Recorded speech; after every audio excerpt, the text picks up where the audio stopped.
देश की जनता जागृत हुई।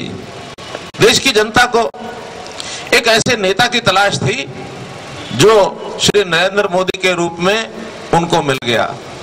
नरेंद्र मोदी जी का लगातार 13 साल का जो गुजरात का शासन की जो व्यवस्था थी, लोगों ने बहुत बारीकी से उसको देखा।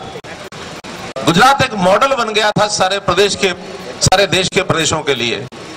उस मॉडल स्टेट को देखते हुए और जिस प्रकार की आवश्यकता लोग महसूस कर रहे थे कि हमारा भविष्य क्या होगा, उस भविष्य को नरेंद्र मोदी के मुख से जब उन्होंने सुना, देश भर के अंदर जब उनको प्रधानमंत्री इस नाते से मनोनीत कर दिया गया कैंडिडेट के रूप में, तो कैंडिडेट प्रधानमंत्री के बनने के बाद देश भर की सब लोकसभा क्षेत्रों में उन्होंने जब दौरा किया तो लोगों को लगा कि he is the man we were searching for. ये वो आदमी है जिसकी तलाश हम कर रहे थे। और नरेंद्र मोदी के ऊपर भरोसा करके देश में पहली बार एवर हाईएस्ट सीटों से भारतीय जनता पार्टी की शुद्ध सरकार बनी।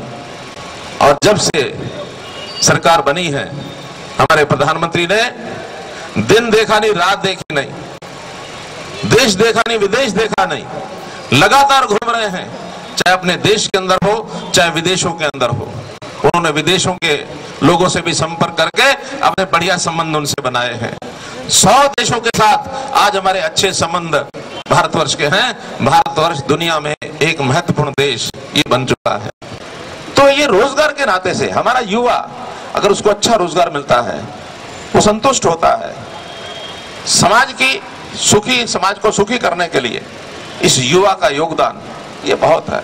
यदि संतुष्ट है तो समाज के निर्माण में काम करेगा, और युवा असंतुष्ट है तो समाज के विध्वंस के लिए यही खड़ा हो जाएगा। भाइयों, ये जो देश है ये युवा देश है। हमारे यहाँ 35 वर्ष तक की आयु के लोग, इनकी संख्या 65% है।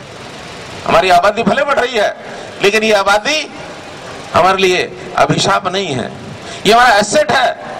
इसका उपयोग इस देश के निर्माण में करेंगे, और देश के निर्माण के साथ साथ हम अपने युवा को ट्रेंड करके अगर विदेश में भी जाके सेवा करने का मौका मिलेगा, उसमें भी देश की सेवा होगी।